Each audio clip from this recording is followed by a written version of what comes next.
Hello boys and girls, मैं हूँ शिवानी घरत। अभी देश में नेशन वाइड लॉकडाउन के चलते बिल्कुल एसेंशियल्स की ही डिलीवरी हमें मिल रही थी अलग अलग प्लेटफॉर्म्स के ज़रिए। लेकिन जैसे ही धीरे धीरे अलग अलग राज्यों में, महाराष्ट्र में, दिल्ली वगैरह में अनलॉक शुरू हो गया, वैसे वैसे नॉन एसेंशियल डिलीवरीज भी पॉसिबल हो रही है। ऐसे में धड़ाधड़ रिव्यू के लिए हमारे पास यूनिट्स आ रहे हैं और आज हमारे पास आ पहुंचा है इनफैक्ट लेटेस्ट लॉन्च OnePlus 8। जी हाँ, बिल्कुल ग्लोबली ये डिवाइस लॉन्च हुआ था अप्रैल में, लेकिन हाँ ये जो OnePlus 8 है उसे हमारे देश में यानी नोएडा में इनफैक्ट असेंबल किया है इस डिवाइस को, और इसकी डिलीवरी और लॉन्च के लिए हमारे देश में थोड़ा वक्त लगा, लेकिन देर आए पर दुरुस्त आए। तो बिल्कुल इसी तरह से हमारे हाथों में आ पहुंचा है OnePlus 8। तो जैसे ही मेरे हाथ में आया मैंने सोचा कि क्यों ना इसे अनबॉक्स करूं, लेकिन बाद में सोचा कि क्यों ना आप ही के साथ इस डिवाइस को अनबॉक्स करूं। तो आज के टेक गुरु के एपिसोड में मैं धीरे धीरे इस डिवाइस को अनबॉक्स करने वाली हूं और साथ ही इस डिवाइस के खास फीचर्स के बारे में आपको बताने वाली हूं। इसके फर्स्ट इंप्रेशंस आपके लिए आज के शो में मैं लेकर आई हूं। तो चलिए शुरुआत करते हैं अनबॉक्सिंग की। सबसे पहले OnePlus का ट्रेडमार्क है, जैसे वो रेड कलर का बॉक्स, वो बिल्कुल उसी तरह के रेड कलर के बॉक्स में ये डिवाइस आया है और मैं इसे अनरैप किए जा रही हूँ। तो अनबॉक्स करते करते आपको बता दूँ, इनफैक्ट 3 वेरिएंट्स में अवेलेबल है। एक है 6 GB की रैम और 128 GB की इंटरनल स्टोरेज, 8 GB की रैम और 128 GB की इंटरनल स्टोरेज, और साथ ही 12 GB की रैम और 256 GB की इंटरनल स्टोरेज। जो हमारे पास वेरिएंट आया है वो इनफैक्ट 12 GB की रैम और 256 GB की इंटरनल स्टोरेज वाला वेरिएंट है। हाईएस्ट एंड वेरिएंट है इस डिवाइस का जो हमारे पास आ पहुंचा है। साथ ही 3 कलर ऑप्शंस में फिलहाल मार्केट में ये डिवाइस मिल रहा है।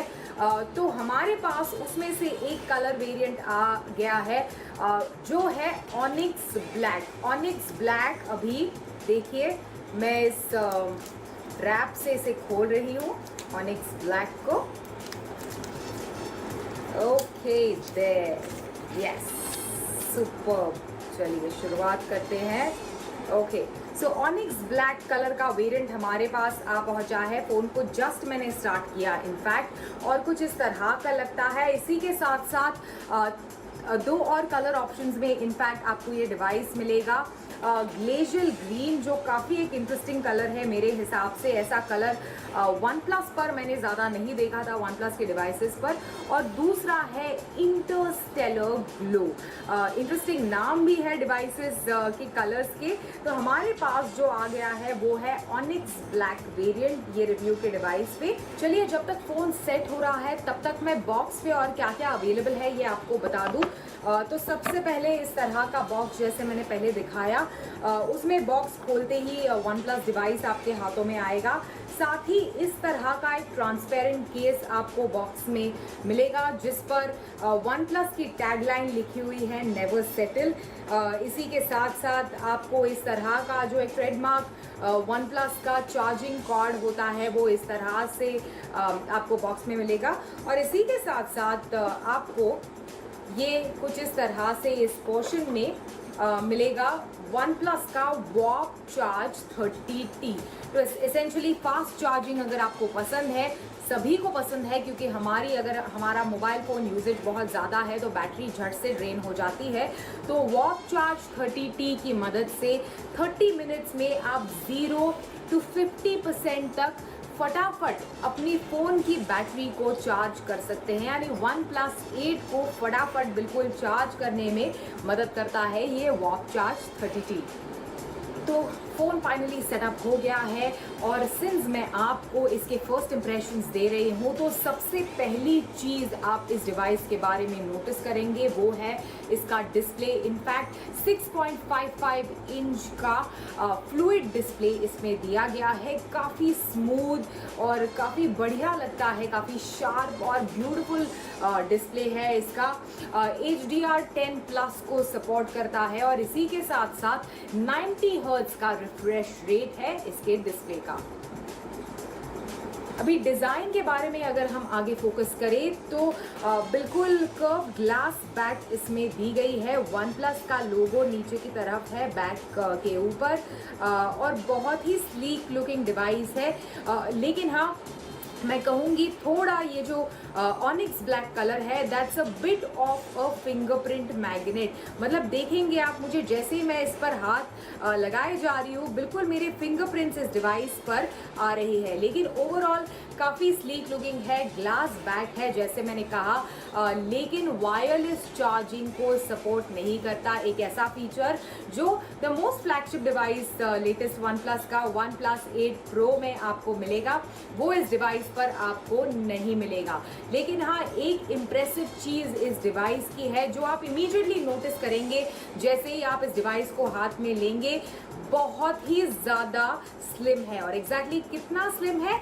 8 mm स्लिम है और काफ़ी लाइट वेट है। आसानी से आपके हाथों में, मतलब नॉर्मल एवरेज साइज हाथों में फिट आ जाता है and it's a good looking device. अभी कैमरा की अगर हम बात करें तो ट्रिपल कैमरा सेटअप इस डिवाइस पर दिया गया है। 48 मेगापिक्सल का प्राइमरी कैमरा है। सोनी IMX586 सेंसर इस डिवाइस में दिया गया है। साथ ही 16 मेगापिक्सल का अल्ट्रा वाइड लेंस और 2 मेगापिक्सल का मैक्रो लेंस इस डिवाइस में है। टेलीफोटो लेंस नहीं है। सेल्फीज के लिए आगे की तरफ पंच होल कैमरा है जिसकी मदद से आप सेल्फीज खींच सकते हैं। 16 मेगापिक्सल का है। और वीडियोस की अगर हम बात करें तो 4K वीडियो रिकॉर्डिंग आप इस डिवाइस पर कर सकते हैं। और दोनों OIS यानी ऑप्टिकल इमेज स्टेबलाइजेशन और EIS, ये दोनों इस डिवाइस पर मौजूद है। मतलब बिल्कुल स्मूथ लुकिंग वीडियोस आप इस डिवाइस से जरूर ले सकते हैं।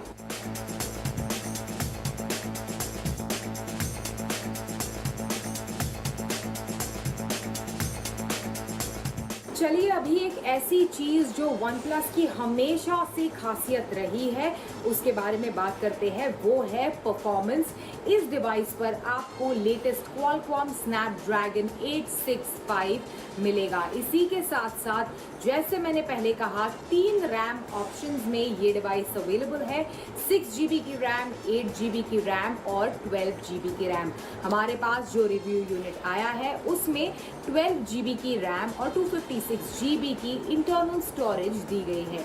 मतलब ऑन पेपर काफ़ी पावरफुल डिवाइस है। जैसे मैंने कहा ये हमारा फर्स्ट इंप्रेशन वीडियो है, तो आने वाले दिनों में इनफैक्ट इस डिवाइस को टेस्ट करके मैं ज़रूर आपको बताऊंगी कि इसका परफॉर्मेंस कितना शानदार है। लेकिन हाँ, ऑन पेपर काफ़ी अच्छे स्पेक्स हैं इनफैक्ट इस डिवाइस के। साथ ही बैटरी के डिपार्टमेंट में भी OnePlus 7T के मुकाबले थोड़ा अपग्रेड मिला है OnePlus 8 में। OnePlus 7T में 3800 mAh की बैटरी दी गई थी। OnePlus 8 में आपको मिलेगी 4300 mAh की बैटरी और साथ ही वॉक चार्ज 30T भी आपको यूनिट के साथ मिलता है। मतलब झट से अगर आपको बैटरी को चार्ज करना है तो वो भी आप आसानी से कर सकते हैं। Finally everything boils down to price. लेकिन हाँ, प्राइस सुनने से पहले ध्यान में रहे कि OnePlus 8 is not the flagship, it is the budget flagship. Flagship जो है दैट इज OnePlus 8 Pro। तो इस बजट फ्लैगशिप की हमारे देश में कीमत शुरू होती है 41,999 रुपीज से। इनफैक्ट 6 GB की रैम और 128 GB की इंटरनल स्टोरेज वाले वेरिएंट की कीमत है 41,999 रुपीज। इसी के साथ साथ आपको अगर 8 GB की रैम और 128 GB की स्टोरेज वाला वेरिएंट चाहिए तो आपको देने पड़ेंगे 44,999 रुपीज। और the highest end variant of the OnePlus 8 range है 12 GB की रैम और 256 GB की इंटरनल स्टोरेज वाला। उसके लिए आपको चुकाने होंगे 49,999 रुपीज। लेकिन पिछले कुछ समय से जबकि मोबाइल गेमिंग अच्छा खासा डेवलप हुआ, गेमिंग पे फोकस बढ़ा है और प्रोफेशनल गेमर्स की संख्या भी भारत में बढ़ी है। तो आज ये जो बहुत ही टफ टाइम्स से हम गुजर रहे हैं, अभी फिलहाल जो ये कोविड-19 फिलहाल चल रहा है, पैंडेमिक चल रहा है, उस समय में लोगों ने घर पे बैठ के सबसे ज़्यादा अगर कुछ किया है तो वो है गेमिंग। तो आज हम गेमिंग के ऊपर ही बात करने वाले हैं। हमारे साथ जुड़ रहे हैं खास सोहम ठाकर, जो कि फाउंडर हैं गेमर जी के, एक ऐसा प्लेटफॉर्म है जो वो ऑनलाइन सारे गेम्स के टूर्नामेंट्स करवाता है। तो ये आज हमारे साथ जुड़ रहे हैं। सोहम, स्वागत है आपका सीएनबीसी आवाज़ पर टेक गुरु पर हमारे साथ बात करने के लिए। बहुत बहुत शुक्रिया। और सबसे पहले तो मैं यही आपसे पूछना चाहता हूं कि ये जो बहुत ही टफ टाइम्स से हम गुजर रहे हैं, गेमिंग पहले कैसा था और ये कोविड के टाइम पे कितना इजाफा हुआ, क्या क्या चेंजेस आपने देखे हैं जहां तक भारत के सिनेरियो की अगर हम बात करते हैं तो? कोरोना के टाइम पे सबसे सबसे जो चीज सबसे बड़ी जो हुई है वो है कि लोग घर पे हैं, लॉकडाउन हुआ है। पूरे देश भर में नहीं पर पूरे विश्व भर में यही हाल है। तो इसकी वजह से जो गेमिंग इंडस्ट्री है वो एक एंटरटेनमेंट सेक्टर में आती है। लोग घर पे बैठे हैं तो लोग क्या है कि अलग अलग चीजों का इस्तेमाल कर रहे हैं खुद के मनोरंजन के लिए, और गेमिंग ने इस फील्ड में बहुत ही महत्वपूर्ण काम किया है कि लोगों लोगों का जो ये टफ वाला जो टाइम था, सब डिप्रेशन में थे, और एक एक जो मुश्किल वाली जो समय थी उसमें गेमिंग ने एंटरटेनमेंट लाए हैं। तो अगर हमारे प्लेटफॉर्म की ही बात करें तो एक एक एक कोविड से पहले जो हम क्लोज टू अबाउट 50,000 से 60,000 नए यूजर हमारे प्लेटफॉर्म पे हर महीने आ रहे थे, उससे आज की डेट पे क्लोज टू 2 लाख यूजर नए हमारे प्लेटफॉर्म पे हर रोज आ रहे हैं। तो ऑलमोस्ट 4 टाइम्स ग्रो हुई है ये इंडस्ट्री, ऐसा मैं बोल सकता हूँ।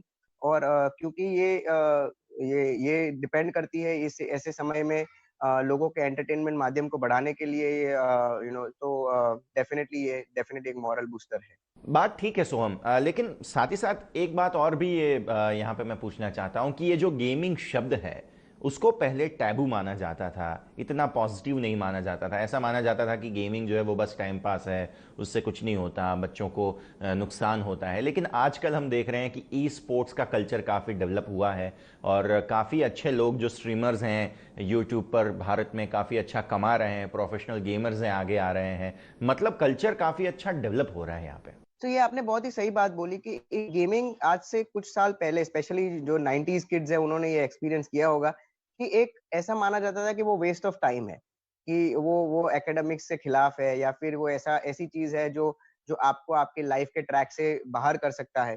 पर अब वो परसेप्शन चेंज हो रहा है, क्योंकि सिर्फ भारत में नहीं पर विश्व भर में गेमिंग एक करियर के तौर पे, एक इंडस्ट्री के तौर पे अब जाने जाने लगा है। सिर्फ एक एंटरटेनमेंट का मीडियम डेफिनेटली जरूर है, पर वो एक इंडस्ट्री के तौर पे अपने आप से उमड़ के आ रहा है। तो जो हमारे प्लेटफॉर्म की अगर बात करें तो आज से जो हमारे प्लेटफॉर्म पे मैक्सिमम जो यूजर्स जो हैं वो यंगर ऑडियंस हैं। ये ऐसी ऑडियंस हैं जो शायद स्कूल कॉलेजेस में भी हैं, और शायद अर्ली स्टेज वर्किंग प्रोफेशनल्स भी हैं। पर ऐसे जो ये इंडस्ट्री पूरी जो ग्रो हुई है, उसके साथ साथ ये टैबू भी धीरे धीरे हट रहा है कि gaming is a waste of time. बिल्कुल। तो साथ ही साथ एक बात मैं ये भी पूछना चाहता हूं कि आजकल हम देख रहे हैं कि गेमिंग ज़्यादातर लोग जो है वो मोबाइल पे करते हैं, लेकिन ट्रेडिशनल गेमिंग जो है वो प्रोफेशनल पीसीज पे होता है।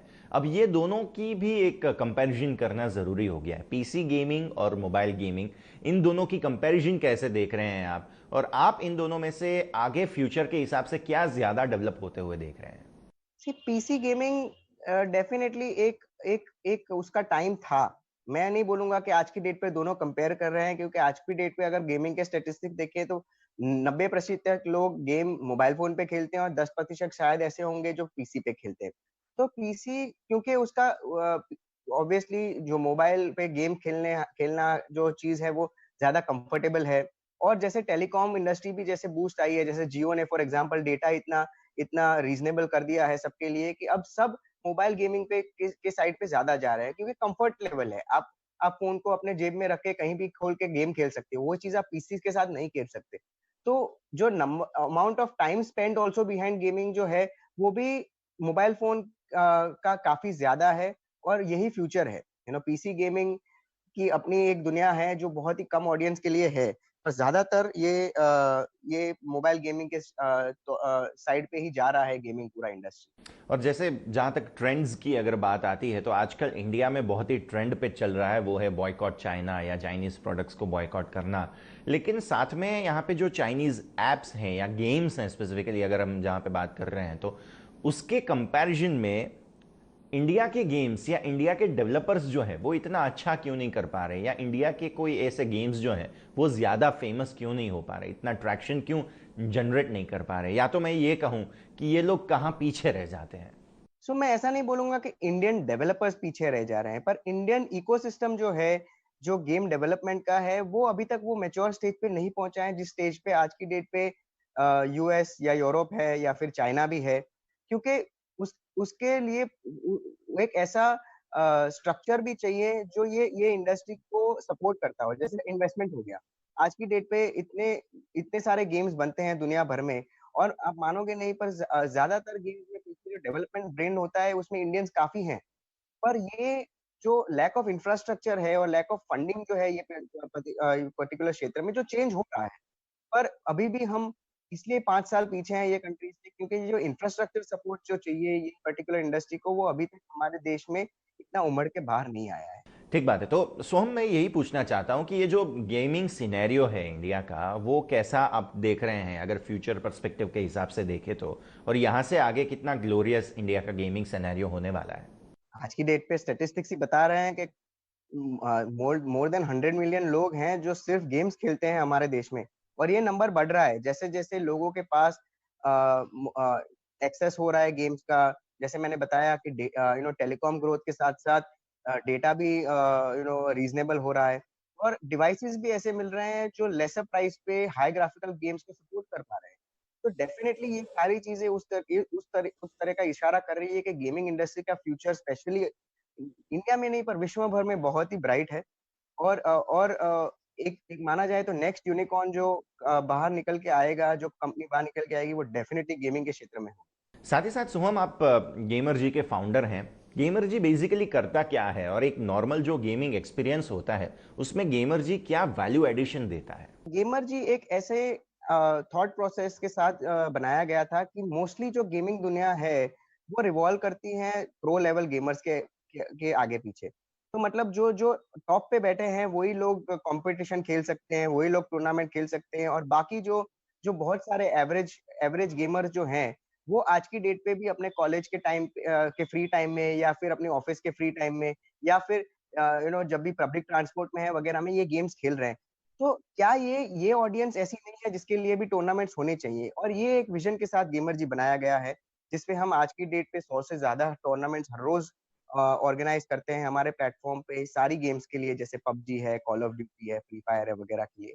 और इसमें ये एवरेज और सेमी प्रोफेशनल जो गेमर्स हैं, वो लोग पार्टिसिपेट करके अपना नाम बना रहे हैं गेमिंग इंडस्ट्री में, और साथ साथ एक एक ऐसा प्लेटफॉर्म उमड़ के आ रहा है जो टैलेंट को स्काउट कर रहा है गेमिंग इंडस्ट्री में। तो ठीक है सोहम, बहुत बहुत शुक्रिया आपका हमारे साथ जुड़ने के लिए, और ये जो इन डेप्थ आपने बातचीत की है कोविड टाइम्स पे गेमिंग की, और आगे के हिसाब से गेमिंग का सिनेरियो कैसा होगा उसकी, बहुत बहुत शुक्रिया आपका हमारे साथ जुड़ने के लिए। Thank you. तो जैसे हमने देखा कि बहुत ही इंटरेस्टिंग है गेमिंग सिनेरियो भारत में, और जहाँ तक बात आती है कोविड टाइम्स की, तो आपने 2 या 4 गुने बड़े प्लेटफॉर्म्स कर दिए। जो गेमिंग के प्लेटफॉर्म्स थे उनको सबसे ज़्यादा समय जो है हमने वो गेमिंग पे दिया है। यानी ये डिवाइस लॉन्च हुआ 10th ऑफ मई से। इनफैक्ट अमेजॉन, फ्लिपकार्ट जैसे प्लेटफॉर्म्स पर आप इस डिवाइस को खरीद सकते हैं। लेकिन हाँ, देश में नेशन वाइड लॉकडाउन होने के वजह से उसकी डिलीवरी इतनी जल्दी फटाक से नहीं हो पाई, लेकिन फाइनली ये डिवाइस मेरे घर तक पहुंच गया है। तो आज के टेक गुरु के इस एपिसोड में मैं आपको इस डिवाइस के कुछ फीचर्स के बारे में बात करूंगी। सबसे पहले और सबसे बड़ा इसका हाईलाइट है इसकी कीमत। केवल 1999 रुपए में आपको बुलेट वायरलेस Z किसी भी ऑनलाइन प्लेटफॉर्म पर मिलता है। कई इनफैक्ट देश के कई जगहों पर स्टोर्स खुले हैं, तो वहां पर जाकर आप इसे ज़रूर खरीद सकते हैं। काफ़ी लाइट वेट है और काफ़ी स्लीक लुकिंग डिवाइस है। इनफैक्ट 3 कलर्स में अवेलेबल है, लेकिन हाँ, मेरे पास जो रिव्यू के लिए यूनिट पहुंचा वो है ब्लैक, इसी के साथ साथ ब्लू, और साथ ही ओट, मतलब ओट नाम का एक कलर, मतलब ओट जो हम खाते हैं उस नाम का एक कलर भी आपको मार्केट में मिलेगा।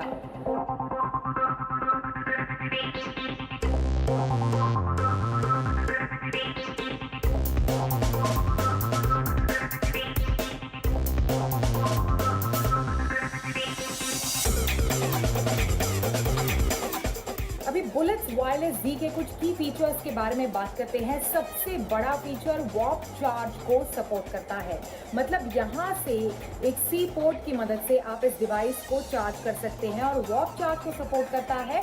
मतलब क्या, केवल 10 मिनट के चार्ज पर आपको लगभग 10 घंटे का म्यूजिक प्लेबैक टाइम आसानी से मिल जाएगा। इसी के साथ साथ फुल चार्ज पर आप म्यूजिक के लिए इसे ओवर 20 आवर्स यूज कर सकते हैं। तो ये सबसे बड़ा हाईलाइट है। इसी के साथ साथ पुराने बुलेट्स की तरह मैग्नेटिक कंट्रोल के साथ आता है। मतलब बिल्कुल टच करते ही म्यूजिक को पॉज कर सकते हैं या फिर सेपरेट करते ही म्यूजिक शुरू हो जाता है। तो ये एक काफ़ी बड़ा फीचर है और काफ़ी इंपॉर्टेंट फीचर है बुलेट्स वायरलेस Z का। तो ये दो चीज़ें हैं जो सबसे अलग और डिफरेंशिएट करते हैं इस डिवाइस को दूसरे ब्लूटूथ डिवाइसेस के मुकाबले।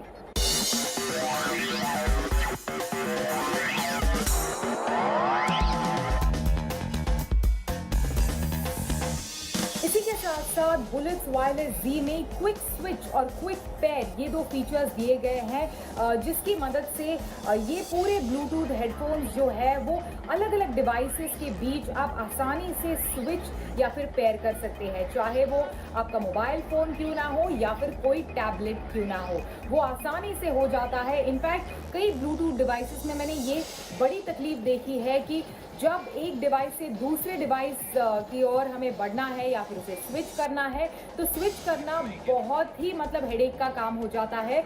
इस डिवाइस में खासकर ये प्रॉब्लम नहीं है। क्विकली आप आसानी से इसे स्विच और पेयर दोनों कर सकते हैं। Make it funky.